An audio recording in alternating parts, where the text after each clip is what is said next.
नमस्ते। पुस्तक गायत्री महाविद्या का तत्व दर्शन, अध्याय 1, चैप्टर 9, वेद माता गायत्री। वेद कहते हैं ज्ञान को। ज्ञान के 4 भाग हैं: ऋग, यजु, साम और अथर्व। कल्याण, प्रभु प्राप्ति, ईश्वर दर्शन, दिव्यता, आत्मशांति, ब्रह्म निर्वाण, धर्म भावना, कर्तव्य पालन, प्रेम, तप, दया, उपकार, उदारता, सेवा आदि ऋग के अंतर्गत आते हैं। पराक्रम, पुरुषार्थ, साहस, वीरता, रक्षा, आक्रमण, नेतृत्व, यश, विजय, पद, प्रतिष्ठा, ये सब यजु के अंतर्गत हैं।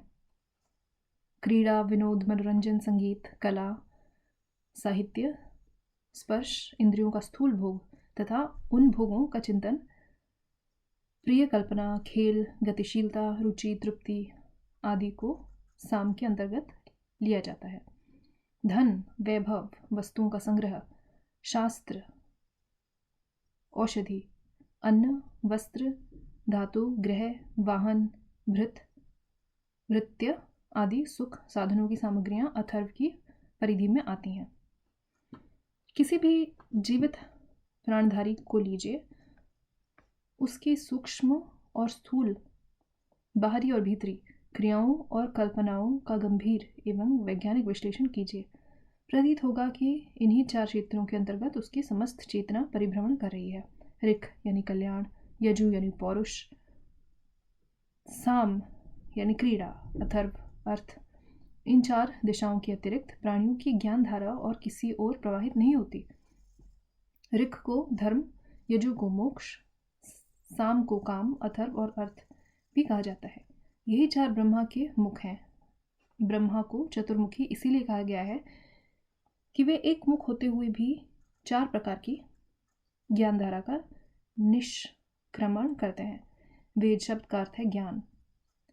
इस प्रकार वेद एक है, परंतु एक होते हुए भी वह प्राणियों के अंतःकरण में 4 प्रकार का दिखाई देता है। इसलिए एक वेद को सुविधा के लिए 4 भागों में विभक्त कर दिया गया। भगवान विष्णु की 4 भुजाएं भी यही हैं। इन 4 विभागों को स्वेच्छापूर्वक पार करने के लिए 4 आश्रम और 4 वर्णों की व्यवस्था की गई। बालक क्रीड़ा अवस्था में, तरुण अर्थ अवस्था में, वानप्रस्थ पौरुष अवस्था में और सन्यासी कल्याण अवस्था में रहता है। ब्राह्मण ऋग है, क्षत्रिय यजु है, वैश्य अथर्व है और साम शूद्र है। इस प्रकार यह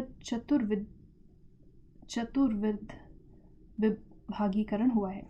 ये 4 प्रकार के ज्ञान उस एक चैतन्य शक्ति के ही प्रस्फुरण है जो सृष्टि के आरंभ में ब्रह्मा जी ने उत्पन्न की थी और जिसे शास्त्रकारों ने गायत्री नाम से संबोधित किया है। इस प्रकार 4 वेदों की माता गायत्री हुई। इसी से उसे वेद माता भी कहा जाता है।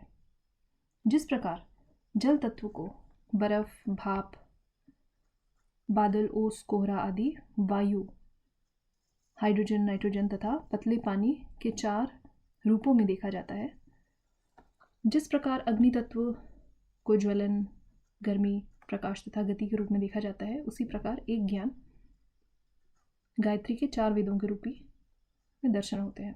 गायत्री माता है तो 4 वेद उसके 4 पुत्र हैं। ये तो हुआ सूक्ष्म गायत्री का सूक्ष्म वेद माता स्वरूप। अब उसके स्थूल रूप पर विचार करते हैं। ब्रह्मा ने 4 वेदों की रचना से पूर्व 24 अक्षर वाले गायत्री मंत्र की रचना की। इस एक मंत्र के एक एक अक्षर में ऐसे सूक्ष्म तत्व आधारित किए गए जिनके पल्लवित होने पर 4 वेदों की शाखा, प्रशाखाएं तथा श्रुतियां उद्भूत हो गईं। एक वट बीज के गर्भ में महान वट वृक्ष छिपा होता है। जब वह बीज पौधे के रूप में उगता है, वृक्ष के रूप में बड़ा होता है, तो उसमें संख्य शाखाएं, टहनियाँ, पत्ते, फूल, फल लद जाते हैं। उन सब का इतना विस्तार होता है जो उस मूल वट बीज की अपेक्षा करोड़ों अरबों गुना बड़ा होता है। गायत्री के 24 अक्षर भी ऐसे ही बीज हैं जो प्रस्फुटित होकर वेदों के महाविस्तार के रूप में अवस्थित हो गए हैं।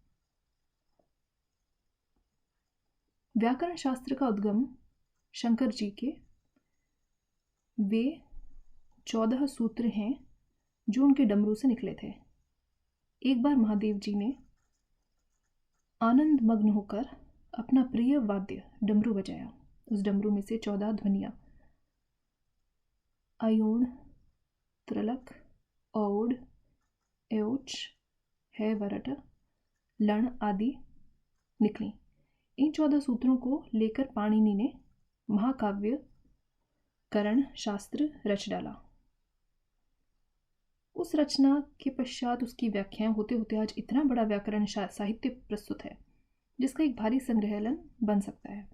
गायत्री मंत्र के 24 अक्षरों से भी इसी प्रकार वैदिक साहित्य के अंग प्रत्यंगों का प्रादुर्भाव हुआ है। गायत्री सूत्र है तो वैदिक ऋचाएं उसकी विस्तृत व्याख्याएं हैं। आज के लिए इतना ही। प्रणाम।